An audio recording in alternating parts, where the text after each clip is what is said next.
오늘 본문은 돈에 대한 이야기입니다. 그래서 설교하기가 굉장히 어렵습니다. 어떻게 설교해야 될지를 잘 모르겠습니다. 저는 우리 성도님들이 제 마음에는 좀 다 부자가 되었으면 좋겠다 이 생각이 듭니다. 돈 때문에 좀 고생 안 했으면 좋겠습니다. 사업이 좀 잘 됐으면 좋겠고, 또 건강했으면 좋겠고, 또 직장 다니는데 승진하셨으면 좋겠고, 많은 고액 연봉을 좀 받았으면 좋겠는 게 제 마음입니다. 정말 돈 때문에 고생 안 해보면요, 그게 얼마나 힘든지를 몰라요. 겪어봐야 알거든요. 그래서 저는 목사의 마음은 성도님들이 웬만하면 좀 다 부자 됐으면 좋겠는데, 오늘 본문은 좀 다른 얘기를 하니까 이걸 어떻게 설교해야 되나 좀 사실 망망합니다. 오늘 우리 시대의 가치와 좀 상반된 가치가 성경에 기록되어 있거든요. 시대적 가치는 부자는 성공한 사람, 부자는 좋은 사람, 부자는 선, 뭐 이런 이미지가 사회에 있지 않습니까? 여러분, 부자 되기 싫은 사람 누가 있습니까? 아마 이 세상에 아무도 없을걸요? 돈 싫어하는 사람 아무도 없기 때문입니다. 근데 오늘 성경에서는 이 부자에 대한, 부에 대한, 부자라기보다는 부요함, 부가 위험하다라는 것을 이제 이야기하는 걸 봐요. 부하려 하는 자, 그러니까 부에 마음을 두어서 부하려고 하면 해로운 욕심에 빠지게 되고 이게 일만하게 뿌리가 된다. 이제 이런 얘기를 하고 있거든요. 그런데 그러면서 이제 성경에서는 자족하는 마음이 있어야 돼. 입을 것과 먹을 것이 있으면 족한 줄로 알아야 돼. 라고 하는데 쉽지 않아요. 여러분, 내 있는 삶에 만족하고 감사합니다 하고 하는 게 얼마나 어려운지 몰라요. 그러면서 성경에서 왜 자꾸 이렇게 얘기할까라고 하는 것을 생각하면서 한 번 더 생각해 봅니다.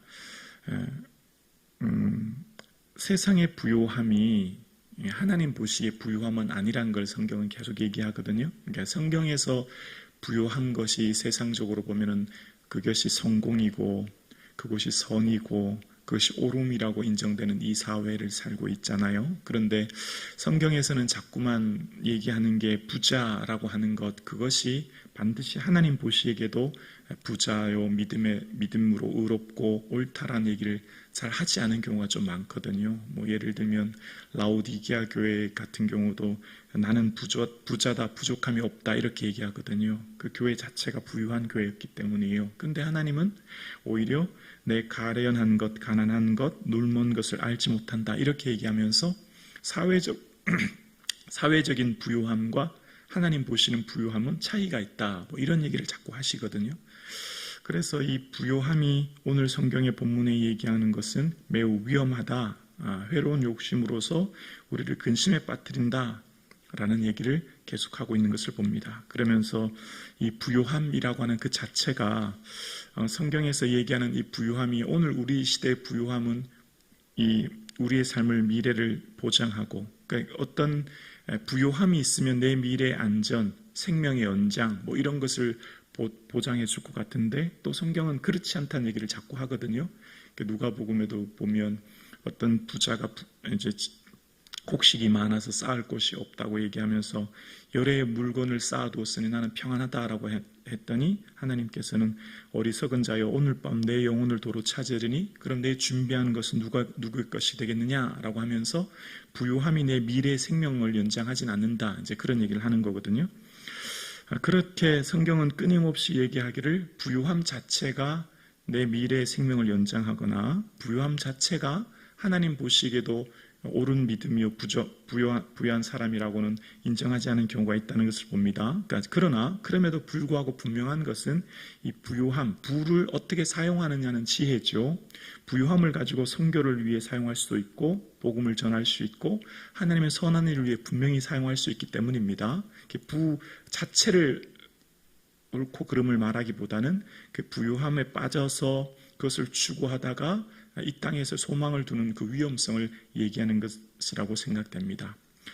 그러면서 본문을 통해서 끊임없이 우리에게 말하는 것은 삶 가운데 있는 자족함을 구해야 된다라고 하는 것을 끊임없이 얘기합니다.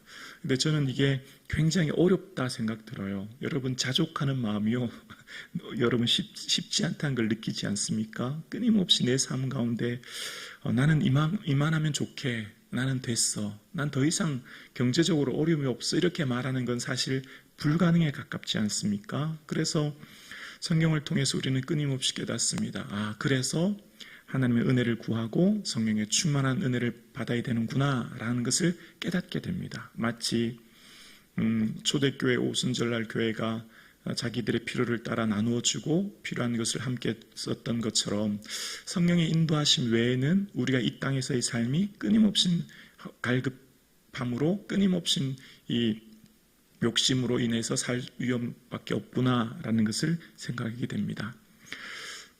그래서 오늘 설교는 제가 어떻게 하기가 굉장히 어려워서 제가 그냥 경험을 잠깐 말씀드리려고 해요.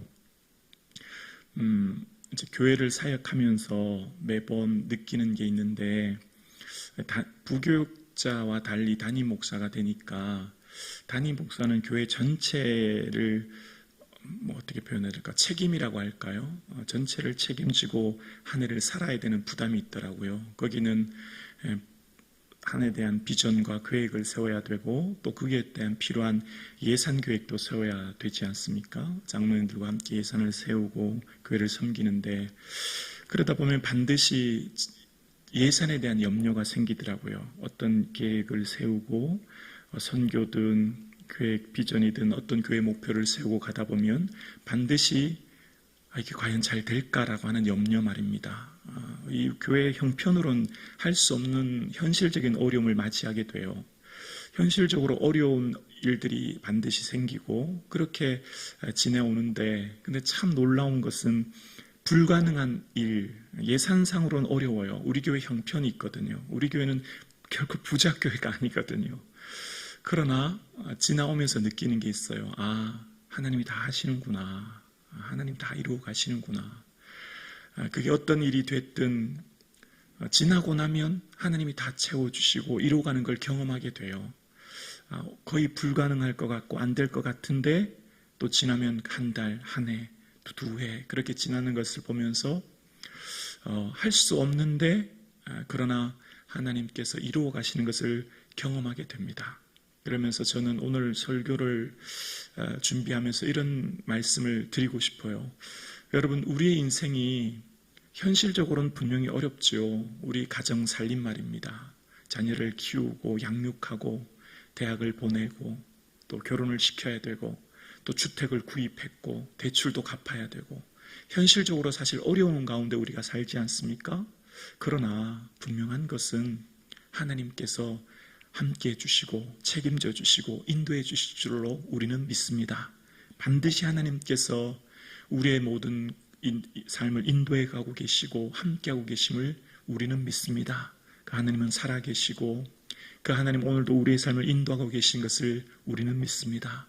그래서 지나고 나면 하나님이 하셨다는 것을 깨닫기에 늘 현재의 삶 가운데 염려되고 걱정되고 특히 돈 때문에 경제적인 어려움 때문에 너무 염려될 때 지난날 지켜주셨던 하나님의 은혜를 기억하면서 앞으로의 삶도 현재의 삶도 하나님께서 지켜주실 것을 믿고 하나님께 맡기고 기도하여서 하나님께서 하셨습니다라고 하는 그 고백을 하는 이 하루 나의 삶, 나의 미래 되기를 주님의 이름으로 축원합니다.